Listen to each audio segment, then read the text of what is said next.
welcome to this wonderful episode of Witnesses. So it's a new episode, fresh episode. We have a fresh guest, a friend I know for last few years, Kevin. We have had great time together, and we want to hear. I'm excited to hear his experiences today from his life, how you, as he will be sharing, and I'm sure this will touch many lives, many hearts. Kevin, wonderful to have you today. Yeah, wonderful to be here. And So yeah, we'll start like how who shared Jesus Christ with you first, or when did you get to know? When did you hear or get to know Jesus Christ first? okay. So I was a Catholic. So I'm from a Catholic background, and I've been in a God-fearing family. You can say like we knew like there is God, there is heaven, there's hell, and these concepts were not new to us. We were raised up with those beliefs that you do good, you'll go to heaven. You do bad, you'll go to hell. So uh, as a child, I was very, I won't say I was perfect or something, but I always had this fear of God, and that was a good fear, like to do good everywhere, whenever you can, whenever you get an opportunity, do good, because that will uh, uh, take you to maybe heaven. So that was my idea, that uh, the more good works I do, the more uh, good works I do, and if it exceeds my bad works, I will go to heaven. So because that was taught to us in catechism, that was taught to us by our parents, and that was a belief which was there. And I always wanted to go to heaven. It was never like I didn't want to go to heaven, or I doubted that there's a heaven, there's a hell. But I didn't know how to get there. Mhm. And I always had this doubt. I've been asked long back when I was a young kid, I think maybe in the first or second standard. I'd asked my dad, like, Dad, how can I go to heaven? How can I be sure that I'm going to heaven? So Wow. that my dad said, yeah. So my dad said that be a good person, do good works, and if your good works exceed your bad works, you'll go to heaven for sure. And another better option was, become a priest, become a Catholic priest. So as Catholics, we believe in a meritorious system, a treasury of merit, and like the good works, the level of good works you do, you get a certain amount of merits, and that's given. So if you become a priest, you get a certain amount of merits. And in the Catholic system, we have something known as sacraments. Sacraments meaning a way which you can earn graces. So uh, as believers, we believe that Christ has died for us. Christ died for us, and because of his death, he has earned us the opportunity to go to heaven. Catholics also believe that, but they believe that the graces that Christ has earned through his death can be accessible to us only through sacraments. When we do good works, we get those graces, and those graces uh, have to be earned. Have to be earned by attending mass, attending the sacraments, attending high masses, novenas, and different things. And this was a very good work. Becoming a priest was a very good work.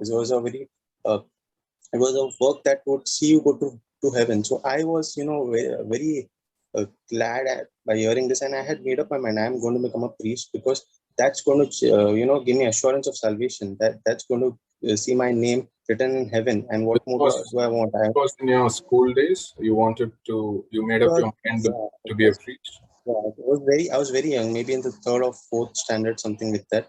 I made up my mind, like I'm going to become a priest. I was very interested in Catholicism.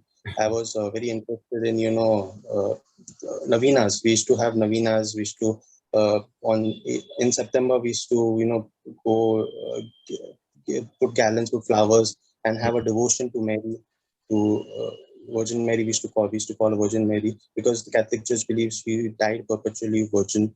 She was immaculately born, and she was perpetually virgin. So we had a devotion to Mary, And I used to, because I didn't know doctrine, I didn't know right theology, I didn't have any idea. So I had those beliefs until a day, somebody came to our house. My dad found a preacher, and he spoke to my dad, and somehow he managed coming to our house. And that day he explained to me, explained to my brother, my mom was there, and he showed us from the Bible that salvation is by grace through faith in Christ alone.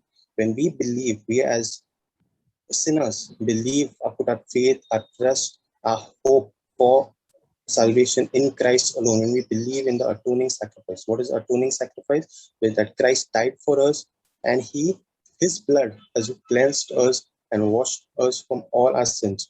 That means we have now, previously we had no chance because our righteousness was like filthy rags. But now, because Christ has died for us and he lived a sinless life, his blood covers and washes all our sins and makes us eligible to go to heaven only when we believe in him alone. So this was clearly showed to me from the Bible. And he showed me that Bible is the word of God, and it is the highest authority, uh, even more higher. It has more high authority than the popes, than the cardinals, and the bishops, than man-made authority.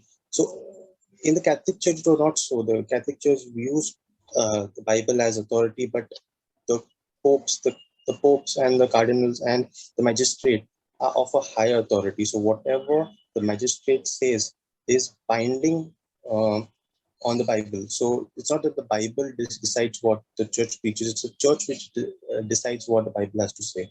So these things were explained to me that these things are wrong in the Catholic Church. This is what the Bible says, that you are saved by grace through faith. And if you believe in Jesus today, he's told me this, that today your name will be written in the Lamb's Book of Life, and you will be safe. When you die, you will be forever safe, forever secure. And and it was like, a ray of light. I was like, it says you're blind and now you see. I remember the happiness, the joy that was there in my heart. The question that I had, how can I be saved, was answered by that preacher, And I had an assurance. I didn't understand everything what he said. I was not 100% sure. I was, meaning like, I had my doubts. But I knew there was something in my heart that said that this man is speaking the truth. He is not lying. He's speaking the truth because he showed it from the Bible. And I believe the Bible. We Catholics had the Bible. We believed the Bible, but we didn't know its authority and we didn't know what was in it. And that was the day that was a start for me. I could say that was a start for me. And I believe that day I accepted Christ as Lord, God, and Savior. Had my ups and downs after that. Had my questions. When tried to defend Mary, try to defend Mary adoration, the veneration that they have, the status that Catholics have for Mary, the Rosary, and all the prayers, all the wrong prayers that the Catholic Church did. For a certain amount of time, I had my doubts, but I knew God was working. God had started working in my life from that day onwards. Wow, it's really, really wonderful to hear. Like I also had similar thoughts in my school days. Like maybe I was sixth or seventh, I was thinking the same. Like if I do more good works, like we have a weighing machine. If my good works weigh Yeah. more than my bad works, maybe I will go to heaven. So that was my thought, and many people do it.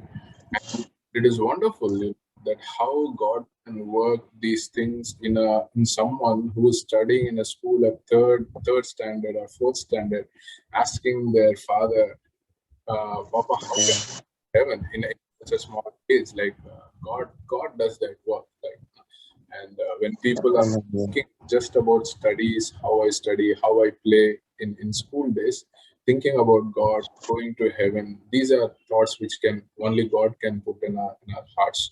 And like as you rightly said, it is not by works, but by grace. Ephesians 2:8 and 9 very clearly says we are saved by grace through faith. I was seeing this movie of Martin Luther, who brought Reformation. He was against the Catholic Church. He posted 90 plus things in the church door, which are unbiblical from the Catholic Church. Own thesis, yeah. He was like one man against a big system that time, and they had something in one movie scene. One scene from that movie or video, it touched me. Like there was a woman who was a Catholic, and but she knew Martin Luther, and she respected Martin Luther for his doctrine, and his her son maybe does some sins, maybe, and she wants her son to go to heaven. So the Catholic system was issuing indulgence. It's like if you do some sin, buy this indulgence from. It's like a paper or a contract, some document. If you Yeah. buy it's giving money, and you can be saved of that sin. So this mother, she's poor, but she gathers some money just to buy that paper, so that she thought, because she was in that system, in that church, she thought buying that paper would get my son saved from the sin. She buys that paper. She comes to Martin Luther just to confirm this is true, right? I bought this paper. My son will be saved, right? And he gave the truth, and she was so disappointed. So those things can happen, and yeah. So, and also God works, right? How God sends a person to your home to share in simple way, and that had brought assurance and salvation to you in that day, right? Yeah. And you said there were ups and downs after you got to know Jesus Christ. Mm. Like especially with Mary, like when we talk about Catholicism, many times Mary is kept sometimes even above Jesus Christ. Like people can consider to pray to Mary, talk to Mary, rather than Jesus being the center. Sometimes Mary could be the center of their thoughts in their life. So, when did you overcome that? When did you really thought, okay, no, it's not Mary? You may have had those thoughts in a time. Maybe you were thinking whether Mary is in that position, in that high status or not, and there you could have some struggles, and there could be a point where you were sure, no, Jesus is the center, Jesus is the God, and Mary is not God. We should not be following Mary. We should not be following the teachings in the Catholic Church. Some teachings are unbiblical. When you were like very sure, how did that journey go on for you? Okay, so this journey has been a long journey. To be very frank, I've been studying, learning, and researching now because we have Google. Also, I've been researching now also. So the Catholic Church is a huge institution, it's a very huge institution. So obviously, you get these thoughts in mind, like such a huge institution cannot be wrong.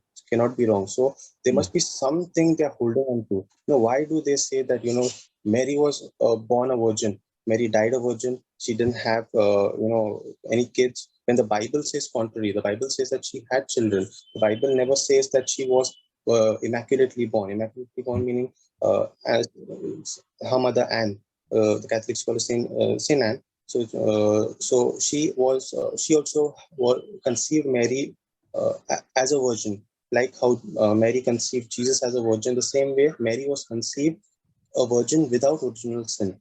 So these doctrines are very fundamental aspect of the Catholic faith, and all Catholics believe it. And when you research, so some things you have to. The Holy Spirit leads you to search, and He leads you to certain right books, certain. And especially when you go to study history, especially the Christian history, you understand. You understand that these faiths, these doctrines that of the study of Mariology, like if the study of Mary is known as Mariology. So when you study a little bit on it, you understand that these doctrines, these things came from a book known as the Gospel of James. During the early church days, there were many gospels. There were many gospels: Gospel of Philip, Gospel of James, the Gospel of Judas, and the church itself. They segregated, they prayed, and they studied. They studied all these books. They verified whether their authors were true, whether they had the right authors, whether their prophecies, whether things mentioned in these books, whether they are accurate, whether they are being fulfilled, whether there's any contradiction. So that is how we get the 66 books. Now, apart from the 66 books, there were many other books which were by I think the 300 year 300 AD, all the books were like, the church, the Catholic Church at that time, they knew that these were the inspired books, and it accounted to 66 books, 27 of the New Testament and 39 of the Old Testament. The additional books, there were a lot of books which were removed, and one of the books which was removed was the Gospel of James. And the Gospel of James stated that Mary was immaculately born, she died a virgin, she had a different status, and had a lot of the doctrines of Mariology comes from that book. The Pope, there was a Pope named, I forgot his name. Uh, yeah, so there was a Pope at that time. He said that this book is a false book. This book is not written by James, Apostle James, and this book is a false doctrine, false theological book. So they removed this book. The problem is the book got removed, but the theology, the doctrines of that book stayed in the Catholic Church, and it still continues today. The wrong doctrines that Mary was immaculately born, Mary died a virgin, Mary ascended to heaven. All these doctrines are there in the Gospel of James. And sad thing is that the Catholic Church doesn't, speak against these doctrines. The Catholic Church, even the Orthodox Church, if you study a little bit, the Orthodox Church, which also claim to be the original church, they have spoken against certain beliefs of Mariology, but the Catholic Church still holds on to it. So, when you study a little bit, when you dig deep into history, church history, and you study a little bit about, from where do the Catholics get these beliefs, you understand that it's all false. It's all just tradition, the verbal tradition, just for the namesake they carry forward because people believe it. Now, if you see we have in Mumbai, we have this Bandra Fair. Long back, people buy wax statues. If you want a house, buy a wax statue house and go and light a candle over there and donate it. You'll get a house. If your leg is broken, if you're having a hand problem or something, you buy a hand candle and give it over there, and your hand will be okay. This is the same thing. The same doctrines of indulgence is the same adoration to Mary. The same workspace system is going on. One brother of my believer brother, he and I spoke to the priest. He said, "Why do you all do these things? Why do you all know that the Bible doesn't speak of these things? The Bible is against all these things, giving indulgences, buying these candlesticks. This is unbiblical stuff what you all are doing." And he said that the sad thing is that he said that who are we to stop the people to question people's faith? Meaning, if people are doing something wrong, as an authority, it's your responsibility to question them. It's your responsibility to correct them. But the sad part with the Catholic Church is they go with the culture, they go with the wind, just like whatever's doing. They don't have authority, they don't value the authority of the Bible. And that is when I realized that, and not only, and this was one of the big things, Mariology is one of the big things. When you understand, there are other things like, salvation, there are other things like purgatory doctrines, which you come to know by studying, by researching a little bit, by praying also, because it's the Holy Spirit who guides you. See, on your own strength, on your own wisdom, there are many atheists who are much smarter than I am, much smarter than you are. They study, but they study uh, just to prove things wrong. They don't want the Holy Spirit to guide them. They don't want to know the truth. They just study to just to rebuttal, to debate, and to prove Christianity is wrong. But when you pray, when you ask God, it's the Holy Spirit who will show you truth. He'll lead you into all truth. He will convict you, and He will give you wisdom that the world cannot give you. That no amount of research can give you. It's the Holy Spirit. So if my thing to all the Catholics, especially or anybody who is searching for true faith, pray, ask God, and He will lead you. And then search, then research, then read books, and He will lead you. He will guide you to all truth. Otherwise, too much knowledge also, you can get into wrong books. You can get into, and you'll get confused. But when you pray, when you ask for the Holy Spirit to help, He will guide you, He will help you, and He will lead you to right knowledge. Yes, yes, true. Yeah, the apocryphal books. There were some added books in the uh, Bible. I think the council in Jerusalem Council, they were the Yeah, people who definitely. Yeah. selected 66 books. And the reason they had some prerequisites for any book to be in the considered part of the Bible. It has to show God. Yeah, it has to have its source from God. It has to show God in right character, which He is. And these books didn't show God in right character. And God didn't give peace in the people and the council to keep that book as a part of the Bible. So those are not sourced from God. And yeah, so also, yeah, many things like you said. Even I, from my side, I've seen like praying to saints who are dead, and also there people generally say the popes have uh, an ancient connection with, like, it started from Apostle Peter is Yeah. descending, but historically if you see, it is there have been books on it that there is no historical connection between Apostle Peter and the line of pope. Also, uh, as you said, again and again, Bible is the ultimate authority, but nowadays it's like for at least the Catholic system, for the people involved in it, what Pope says has more value. If Pope says something, and many of them don't check whether it is contradicting biblically or not, and they may accept and go towards it. And also, like movies play a big role. Whenever you see a movie and it's a church, it's mostly, Catholic church, people lighting candles. And so most people Right. think that's the church, and people like someone is donating money in a temple or praying. So they Christians light a candle. They can get that idea from movies. And yeah, many things but I also believe, that in every there may be an wrong system, but there will be some people who really know that, yeah, Jesus Christ is the true God, but just because of the decades of tradition and decades of being them connected to the church, they're unable to come out of a church where they can be fed well spiritually. That's possible. There could be families, they are still connected to the Catholic Church, uh, but they know God. They really know God. Yeah, I know a lot of people also who are there in the Catholic Church just for namesake. They don't believe the Catholic doctrines. They don't believe. They believe that salvation is by grace through faith in Christ alone. Just for certain reasons, they're not officially leaving the Catholic Church, but in their heart, they believe that Christ is the only Savior. Christ is the only way. They don't go through the Catholic doctrines this, of like, purgatorial and this is like Nicodemus, isn't it? Like Nicodemus yeah, understands, silent believer. he understands Jesus, but Yeah, he right, just right. goes at the night to meet with him, and he's still with the Pharisees, though he has a belief. Right, So can you right. list out maybe some points why maybe some people in the Catholic Church, some people who know the truth, who know that Jesus is the only God and Mary is not. Uh, what could be some reasons that they are not able to come out of that church?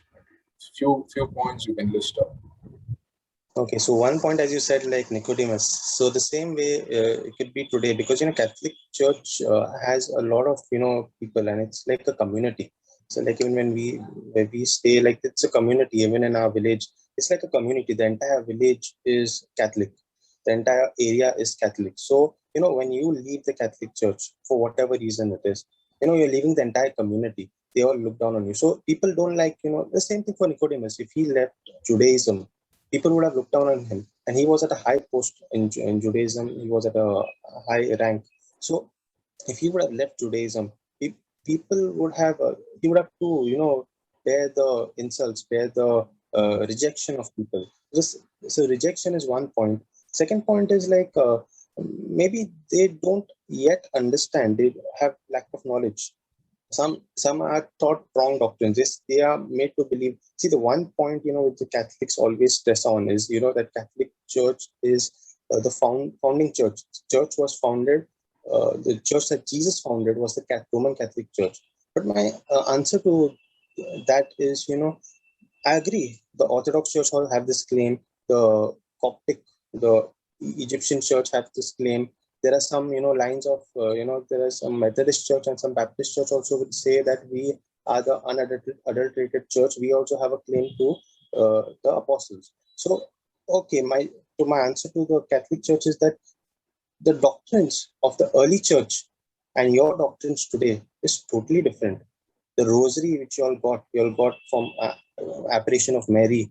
I think it was around in maybe 1900s or something like that. There was a time Mary appeared in Fatima. Fatima, yes, they say that's Mary. Now I can debate on that, but they say that Mary appeared and gave the rosary. Then you have the scapular. The scapular, when you wear the scapular, it says that the person who dies wearing the scapular shall never see it shall never face hell or suffer eternal fires. So you're giving another gospel. You're giving another way of salvation. When the Bible says that uh, uh, that if and then when Paul said that in the Bible that if anyone gives you any other way of salvation, proclaims to you any other gospel other than the gospel of Christ, let him be accursed. Even if an angel, I or an angel, he mentions, gives any other gospel other than the gospel of Christ, let him be accursed. So the sad part is with the Catholic churches, they, any doctor, any vision, any dream, they, just accept it, and just because it aligns to their idea of Mariology, they accept it and they make a doctrine out of it. This is this misunderstanding. This is one misunderstanding which Catholics have accepted for the years, for the years together, and they don't want to go and research. So one more to this point, they don't want to go to research. They don't want to go and see for themselves. Whatever the Pope says, whatever the priest says, they accept blindly, blind acceptance. And other thing is it could be uh, see family pressure also could be one thing. Like a family they don't allow, like, and it could be like marriage could be another thing. I've seen believers who because of marriage, because they want to marry somebody who is in the Catholic church, they tend to give up their beliefs. uh, where will I get buried?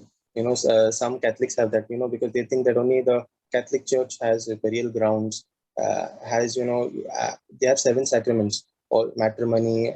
There are different holy orders. There is including baptism, communion, confirmation. So they feel that the sacraments were there since the start. The sacraments, the seven sacraments were there since the start, but they don't want to even research. They don't want to even search that the sacraments came later on. And what are the sacraments? Baptism. Even believers have baptism. Baptism. We have Holy Communion. We have matrimony. We have burials. But we don't call it sacraments because sacraments is a means where you earn grace. It's the definition of sacrament is a mean where you earn grace. A believer believes that salvation, the grace, whatever we have received, is a free gift of God and given to us because when we believe in Jesus Christ alone, because in love, it's given in love. So the definition is different. So they don't understand these things. They stress about these things. But my thing is that like when you believe in Jesus and when you trust in Jesus, when you know that Catholicism is wrong, when you know that it's not aligned to the Bible, you have to make a decision. And God will provide a way. He will provide a way for you. Yeah. Yeah, wow, there could be various things which can hinder you from getting to know the truth is one, and then really following the truth is also a big decision. And I'm sure, like, so are you the only one who got saved that day when the person came and shared with you in your home? And what about the others in your family? And when you became a believer, like only in Jesus Christ, so were you still in that same church, or did you look for a different church to go? And how was the reaction of your family and relatives? Were they against you? So, I think I was in the sixth standard maybe when that brother came to my house and he shared the gospel. We didn't, on the spot, leave the Catholic Church. Took a lot of time. It took a lot of time for us to, because we had questions, we were scared, we My family members also were scared. They didn't know, meaning we were not very sure that what this pastor preached, with what this evangelist preached was actually the truth. So we had to do our researches. We had to not only listen, we didn't know also what to research. At that time, we were just baby Christians. So Mm. it took a lot of time. To be very frank, it took a lot of time. It took a lot of people. And a lot of teachers came to our house. We had Bible classes. We learned the Bible. It didn't happen overnight. It took, maybe I could say, 10 years. It took 10 years for us to really, leave the Catholic Church, because as I said, we also, the Catholic Church is a huge institution. We also, our family members also, they didn't know exactly that we were believers. It took time. That's why I say, like, there are a lot of people in the Catholic Church who are believers, but it's just a matter of time. It's just a matter of time when they are growing, and the day will come when God will give them the boldness, God will give them the strength to make a decision. And in that time, I had a lot of my life was was very different, and my focus is my I didn't have any, maybe vices. There were few certain vices, but my focus was never on Christ. My focus, at least before uh, becoming a believer, I wanted to get to heaven, but I didn't want to live a life for Christ. The priority was get to heaven, but I didn't have that desire, like I have to live for Christ. So when I started attending Bible classes, when I started attending different teachings, when I started hearing different teachings on YouTube, the desire to live for Christ, the desire to keep Christ make Christ the center of your life, that slowly started increasing. Now if I look at myself 10 years back, I would have never thought like I would be teaching, I would be, talking to people about Christ, maybe on the road, maybe on YouTube, maybe anywhere in the church also. I would have never thought, because I was a very shy person, an introvert. Mm. Today also, it may not look like, but I'm not very, extroverted. But this is what God teaches you. God makes you able. You need to be available. You need to give yourself to completely to God, and God will make a way. He will make a way, and slowly and steadily, He will teach you. So, the most important thing is believe in Christ and believe in Christ alone. The rest, God will take care. He will prune you, He will see that you grow, and the Holy Spirit in you will convict and reproof and make lead you to paths which is right and for your growth. Yeah. Yeah. Good. Like regarding Mary, when you were talking, like I was thinking, in Luke 1, uh, on Matthew 1, 1 to Luke 1 for good sources, actually. Mary herself says in Luke 1:47 that I rejoice in my God and Savior. So she refers God as God, and that she refers God as Savior, which means she had sinned. She recognizes she had sinned and she needed a Savior. And also, when it says during the Passover time, she and Joseph, along with Jesus, they go to give sacrifice. Only sinners need to give a sacrifice. When they go for a Yeah. sacrifice, it means they are simple people. They are acknowledging that they have sins and they are giving sacrifice. But it is just that they know God and she has been faithful. So we honor Mary. God chose her. She was blessed, but she's a human. She's not God. That's all the truth is. So we honor her, we respect her, but we can't pray and worship to her. No. We Yeah. can't keep her in the place of Jesus or God. That's not what Bible says. And okay, what was the reaction of your maybe relatives and friends who are in the Catholic Church? Where maybe there would have been a time they know, okay, that your family or your people have uh, going away from the Catholic Church. What was their reaction? Basically, they tried to question like why, like mom and dad especially, like they asked them, like, meaning, like, because we were staunch Catholics, and before us becoming believers, one of my uncle, my mom's brother, he became a believer. So at that time when he became a believer, we all were very, like, telling him what are you doing and why you're leaving the Catholic faith. And so the same thing happened. So, and they told my mom and all, like one of her sisters, that meaning this at that time you all also were correcting him. Now what happened to you all? So there are things, not major things, but they had there was a little bit like, why have you all left the faith? Now the thing is that they also don't have enough knowledge, or don't know their faith so much to debate. So they are just like, why are we leaving this ancestral faith? We are there. We are being Catholics all this time. So this is there. So there was a little bit here and there, and even like there was a brother used to come to our place so to preach the gospel. So we had taken him, meaning we had made them speak to the family members. But yeah, they are yet. See, in the end, it's your choice. It's your choice. So you can choose to believe. You can choose to reject. Uh, Whatever we can do on this earth, it's our choice, but the consequence of eternal life is up to God. So we have done a part preaching, and yeah, nowadays if you see now, they do, you know read whatever dad moms says or sends, or they hear mom dad when occasionally we give them the gospel. But yeah, they are not still so, ready to, leave their faith or accept the believer's doctrine or accept Christ alone. They still want to hold on to their traditions. They still want to hold on to whatever the Pope or the priest says. Mm. So Okay. Wow. Okay, Kevin. Like now, after you knew Christ, and so you see, there must have been a change in your heart, in your thoughts, in your faith. So, what do you see? So this is a new life in Christ. So, what yeah, changes do you see in your new Christian life when comparing with your okay, old ways?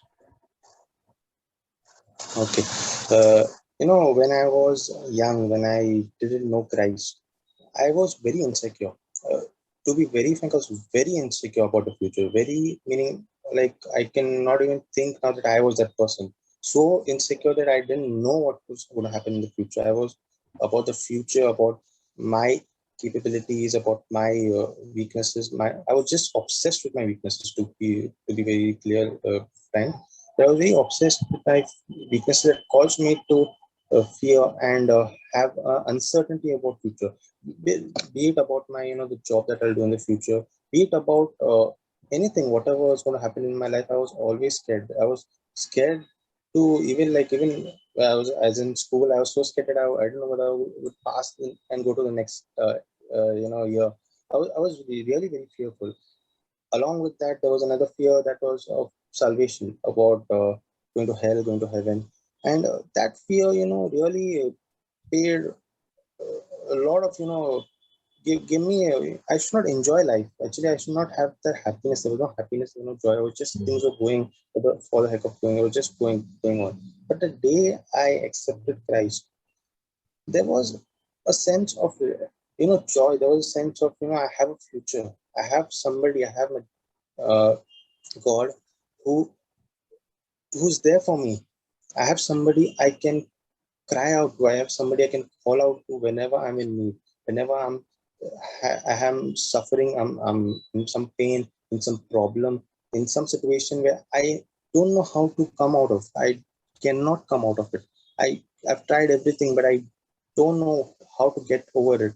I just, all I have to do is close my eyes and cry out to God, help, Abba, help me, my Father, help me, and I can know for sure that He will come to my aid, be it in my work, be it in my studies, be it in any aspect of my life, living my life. Anywhere I'm stuck, I have somebody I can call. Before, I didn't have that. Before, I didn't even know whether I could pray directly to God, because Catholics don't have that. They have you don't go directly to God, you go through Mary. And there was no relationship with God, like the father son relationship. Like I cry out to you and you will answer me. There was no relationship. But today I have that relationship, and I know that I'm going to heaven, and that gives me joy. That gives me a joy to live, to look forward to the future, expecting God to do something better, and knowing that God is in control. His sovereignty gives me joy, that He's in control of everything that happens in my life. that gives me joy. And that is something that's beyond, I can explain. It may look very minimalistic. It may not look something very big, but the joy that you get, it surpasses all understanding. It's amazing. I'm telling you, if you're not a believer, if you don't believe in Jesus, if you're missing out a lot in this life, and you will miss a lot in the life to come.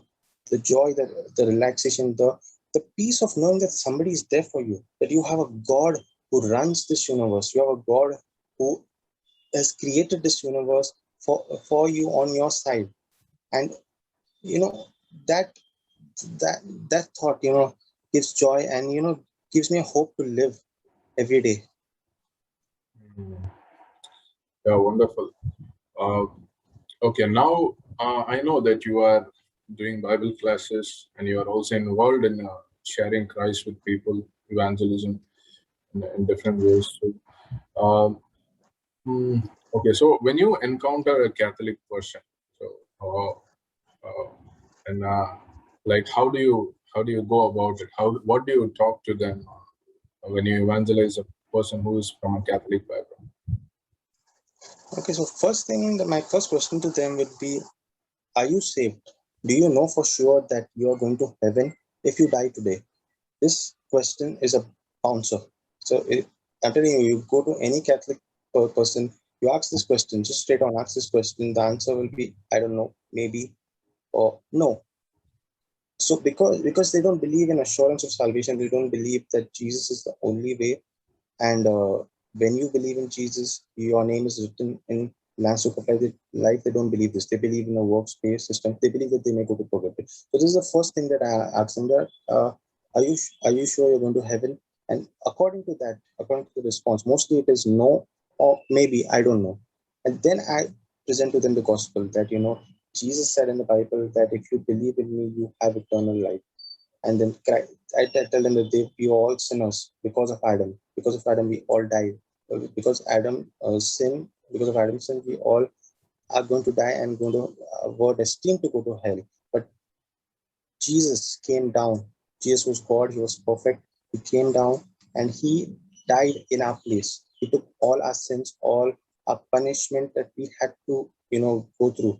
He went he suffered for us and he died for us. And because he was blameless, because he was sinless, he satisfied God's wrath. And when we believe in him, the Bible says that when we believe in him, we will pass from death to life. That Yeah. means we'll have a name written in the Lamb's Book of Life and we'll be saved. So this is one way of, like, normally with Catholics, this way works. I'll tell you one thing, this way works. If you can go, you can talk to them about other things also. You can directly give them the gospel. Do you know the gospel? That's also a good question. But the first way, which I said, is like bang on. It's very effective. In my experience, most times it happened that Catholics were not open. In the sense, they the minute they see someone with a tract, they tend Yeah. to go inside their home, like especially in street evangelism, or I- just take that. Some people say, "I'm already a Christian. Why should I know about this?" So, yeah. so yeah, okay. So maybe this is the last question we have, and. So, what is the importance of Bible classes? Because you're doing Bible classes, what would be the importance of Bible classes? And also, maybe you can share some ways of evangelizing people. What do you think in maybe any creative, any different ways of evangelizing people? These two things. Okay. So, see, studying the Bible is very important because why? Because you will know God better. See, the Bible says that my people are destroyed because of lack of knowledge. So, if you don't have knowledge, you are going to be destroyed and you will make a mess of your life very plainly. Like I'm telling very plainly, like if you don't have knowledge, if you don't have right biblical knowledge, you will end up making a mess of your life. God wanted to use Samson. If you all know the story of Samson, he was a very anointed person. God had given him strength, and at the olden times, strength was something that was a most required skill, most required ability. because you had to fight wars. And if you have strength to fight wars, you have the best thing. It's like, having a mind, an amazing mind today, like to earn money. Like how that time it was strength, and he had everything. He could have lived an amazing life. But if you read the Bible, you know his end. He died uh, with killing Philistines, but he died. He died a miserable death. He died when God could have used him to even win more cities and do a Yeah. lot more things. But because of lack of knowledge, because he didn't live a life in obedience, maybe he didn't know, or maybe he didn't want to obey. That was a different thing.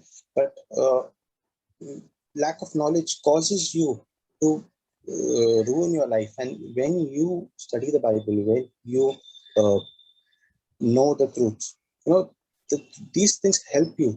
These things help you to make right decisions in your life, walk in obedience, also helps you to walk in obedience. Because how will you walk in obedience when you don't know what are God's requirements? What does God want you to obey?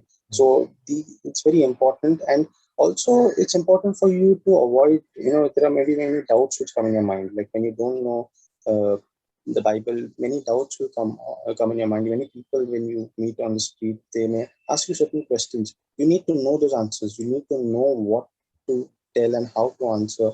So Bible study helps, and I really recommend, if you go on YouTube, or if there's some Bible study institute, just join it and study the Bible. Especially if you're a new Christian, please do join a church, and a Bible-based church, and join a Bible study and learn and grow, because that is very important. See, as I said, like when I was become a believer, after it took 10 years, more than 10 years to really grow.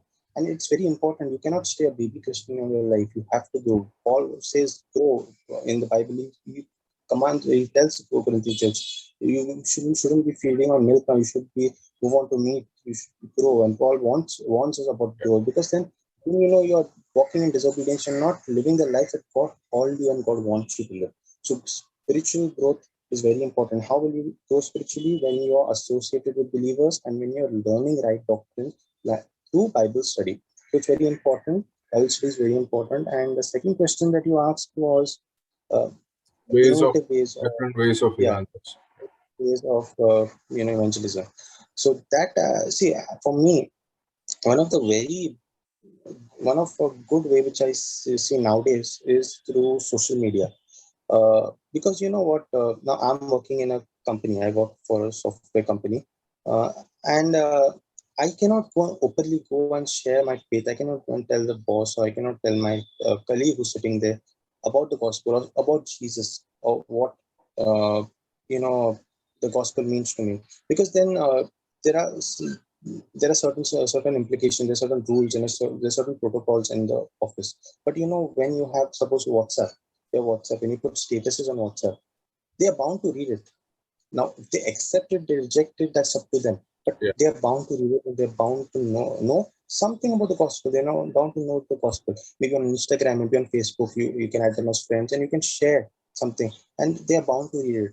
If they come to you with questions, that's it. That's a plus when you are engaging with them. But social media evangelism is a very important, very effective tool in today's world. Because I know everybody are not going to accept the gospel, but whoever will accept the gospel, whoever God puts in their heart at the right time, they will come to you and they will engage in conversation, and that time you can share much in details. But in this way, you can spread the word faster through social media evangelism. Uh, and also there is street evangelism through tracks. Maybe you can put up a stall somewhere. You can maybe just go and talk to somebody. Friendship evangelism is there. There are different other ways. These ways are amazing, but this is one way which I really feel is very effective in today's world.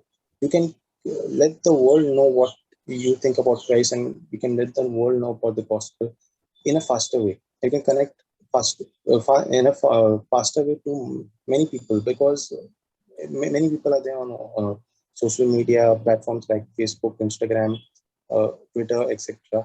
And yeah, even YouTube. Even YouTube is an Yeah. amazing platform. Yeah. Yeah. Yeah.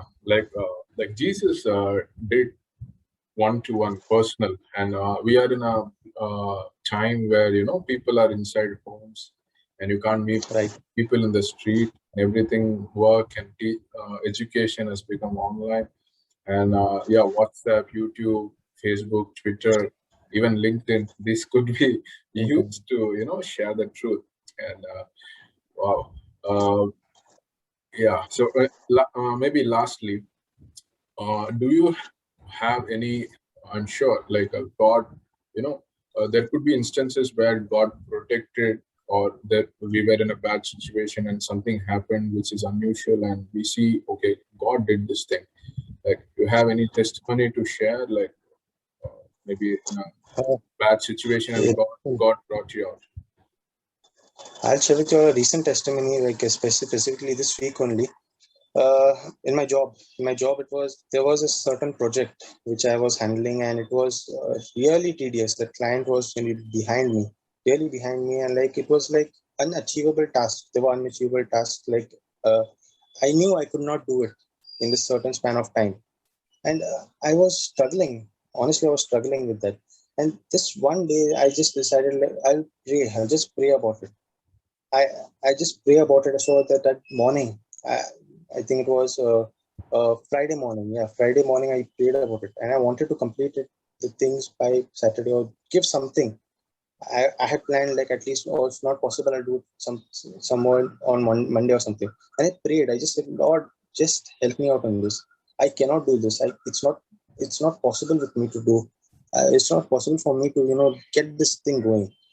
Just help me. And I prayed and I surrendered. And that day I started working. And negative thoughts were coming here and there in my mind. And I just said, like, God is in control. God is in control. God will help me. God will help me. And trust me, that day, I don't know what happened to everybody, the developers and me. And the outcome of theirs was, double. There was one guy who was busy with different project, and he comes over there, and then the work happened at, like, I think the entire week work happened one day, and by the end of that Friday only I could deliver the task. And I was in the night I just thought, like, Lord, you're so amazing. You're so amazing. Like, what I could not do all this time, I just prayed and I asked you, and you somehow turned it out. And the client also was happy. The client also was like, quite like, normally he was just making lot of noise. This is not delivered. That is not delivered. But that day he was happy. And even today, yesterday, Saturday also, he was fine. He was fine because whatever was delivered, and we delivered it perfectly. And this is our God. This is what I want to tell. Like, this is, see, when you accept Jesus as Lord, God and Savior, you have him. This is a privilege of being a believer. You have God who will help you, who will do things for you, if you ask him in a humble way, if you come to him in prayer, if you come to him with a clean heart. He will do things for you. And I know this is my experience, that my God has never failed me, and never failed me once. He will never fail me in, he's never failed me now, he's never going to fail me again. This I know for sure, that I may fail. I as a human may fail, but my God will never fail. And that's what I want to tell everybody who's watching this video, that we have a God who never fails, and he will get you through any situation for his glory and in his time. Yes. When you were sharing that, I just got thought of Peter. Peter's encounter with Christ. He was like fishing for all night. He didn't get, and Jesus said, Peter didn't ask. So Jesus said, let's go. And he got like two boats, heavy load of fishes. Some connects with that somehow. And yeah, prayer works wonders. Yeah. Yeah. Wow.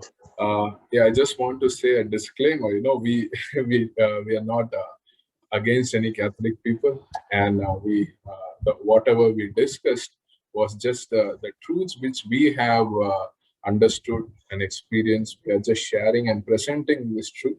We love all the Catholic people. We pray for them, and we are just presenting this truth for you to know. You can think about it and pray about it. Okay, Kevin, it was very great talking with you. Great time, and wow, may God use your life to bring many people into Christ. And, wow, thanks for your time today.